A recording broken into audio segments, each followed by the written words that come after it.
بسم اللہ الرحمن الرحیم۔ السلام علیکم۔ ایک دفعہ حضور پاک صلی اللہ علیہ وآلہ وسلم صحابہ کرام کی محفل میں جلوہ گر فرماتے کہ ایک شخص حاضر ہوا اور عرض کرنے لگا، یا رسول اللہ صلی اللہ علیہ وآلہ وسلم، کوئی ایسا مومن بھی ہے جو جہنم میں رہے گا؟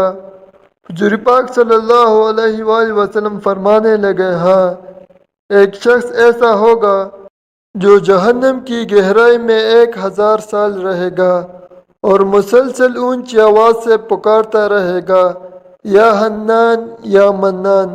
ایک دن وہ اس قدر اونچی بلند آواز سے یا حنان یا منان کہے گا کہ حضرت جبرائیل علیہ السلام جہنم کے قریب سے گزرتے ہوئے اسے سن لیں گے۔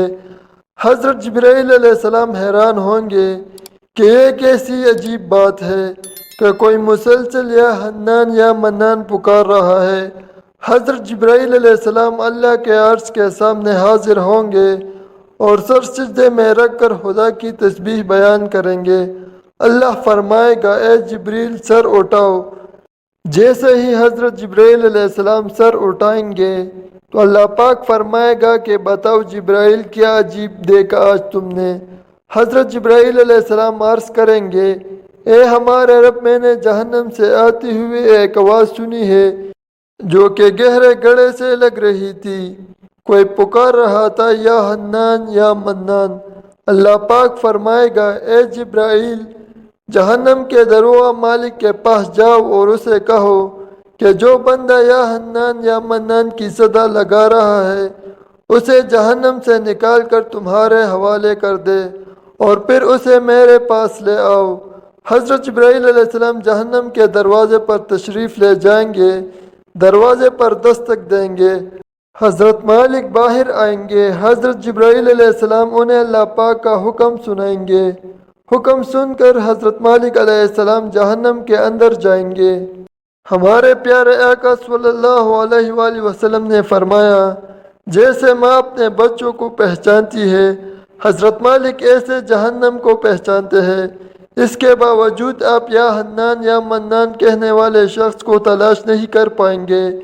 باہر تشریف لائیں گے، حضرت جبرائیل علیہ السلام سے عرض کریں گے، اے جبرائیل، جہنم نے گہرا سانس لیا ہے، اس لیے کون سی چیز پتھر ہے، کون سی چیز لوہا ہے اور کون انسان ہے، اس کی پہچان نہیں ہو رہی۔ حضرت جبرائیل علیہ السلام پھر اللہ پاک کی بارگاہ میں سجدہ کریں گے۔ اللہ پاک ارشاد فرمائے گا، اے جبرائیل سر اٹھاؤ، تم یا حنان یا منان کہنے والے کو کیوں نہیں لائے؟ حضرت جبرائیل علیہ السلام عرض کریں گے، مولا درو جہنم، حضرت مالک نے بھی معذرت کر لی ہے، کہتے ہیں جہنم نے سانس لی ہے جس کی وجہ سے پتھر، لوہے اور انسانوں کے درمیان کوئی فرق نہیں بچا ہے، تو ایسے بھی جل کر کوئلہ بن چکے ہیں، کسی چیز کی پہچان نہیں ہو پا رہی ہے۔ اللہ پاک فرمائے گا، جبرائیل مالک سے کہو میرا بندہ جہنم کے فلاں گڑھے میں فلاں کونے میں اس طرح پڑا ہوا ہے۔ حضرت جبرائیل علیہ السلام جہنم کے دروازے پر جائیں گے اور حضرت مالک کو یا حنان یا منان پکارنے والے کا پتہ بتائیں گے۔ حضرت مالک جہنم کے اندر جائیں گے اور دیکھیں گے ایک شخص ہے، اس کے پاؤں اس کی پیشانی کے ساتھ اور ہاتھ گردن کے ساتھ بندھے ہوئے ہیں اور جہنم کے سام بچھو اس کے ساتھ لپٹے ہوئے ہیں۔ حضرت مالک اس کی زنجیریں توڑ دیں گے اور جہنم سے نکال کر حضرت جبرائیل علیہ السلام کے حوالے کر دیں گے۔ حضرت جبرائیل علیہ السلام اسے عرش الہی کے سامنے لے کر حاضر ہوں گے، سر سجدے میں رکھیں گے۔ اللہ پاک فرمائے گا، اے جبرائیل سر اٹھاؤ۔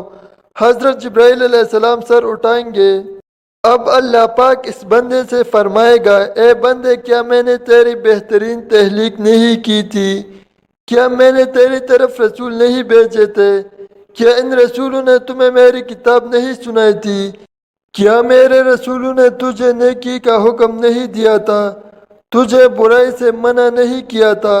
وہ بندہ ساری باتوں کو مانے گا، اقرار کرے گا، یا اللہ تو نے میری بہت اعلیٰ تخلیق فرمائی، تیرے رسول بھی تشریف لائے، انہوں نے تیرے احکام بھی سنائے۔ اللہ پاک فرمائے گا، پھر تو نے فلاں فلاں گناہ کیوں کیے؟ وہ عرض کرے گا، یا اللہ، میں نے اپنی جان پر ظلم کیا، جس کی سزا میں مجھے جہنم میں ڈال دیا گیا۔ اے اللہ، اس کے باوجود میری امید نہیں ٹوٹی، مجھے تیری رحمت سے امید تھی، اس لیے میں یا حنان یا منان پکارتا رہا۔ مولا، تو نے مجھے اپنے فضل سے جہنم سے نکالا ہے، یا اللہ مجھ پر رحم فرما دے۔ اللہ پاک فرمائے گا، اے فرشتوں گواہ ہو جاؤ، میں نے اس بندے پر رحم کیا اور اسے معاف کر دیا۔ آیا دوستو، سب اپنا اپنا محاسبہ کرتے ہیں۔ کیا ہم میں سے کوئی ایسا ہے جو یہ کہہ سکے کہ میں اپنے اعمال کا حساب دے سکتا ہوں، اپنے اپنے گریبانوں میں نظر ڈالے، کوئی ایسی خوبی یہ نہیں کہ جس پر ہمیں یقین ہو کہ ہمیں دوزخ میں نہیں ڈالا جائے گا۔ ہزاروں سال کی عبادتیں بھی رد ہوتی دیکھی گئی ہے، تو بس اللہ سے دعا کرتے ہیں، اے اللہ ہم جانتے ہیں کہ اگر ہمارے اعمال کا ساتھ حساب لیا گیا تو یقیناً ہم بچ نہیں پائیں گے، ہم بے حد گناہگار ہیں، لیکن اے اللہ پاک ہم تیری رحمت کا سوال کرتے ہیں، ہم سے حساب اپنے عدل و انصاف پر نہ لینا، بلکہ ہم پر اپنی رحمت اور عطا کا سایہ رکھنا۔ اے اللہ پاک ہماری دعا کو قبول و منظور عطا فرمائے، آمین یا رب العالمین۔ اسی دعا کے ساتھ ویڈیو کا اینڈ کرتے ہیں۔ ناظرین، ویڈیو کو لائک ضرور کریں، اس سے ہماری حوصلہ افزائی ہوتی ہے، اور مزید اسلامی ویڈیوز کے لیے ہمارے چینل کو لازمی سبسکرائب کریں۔ شکریہ۔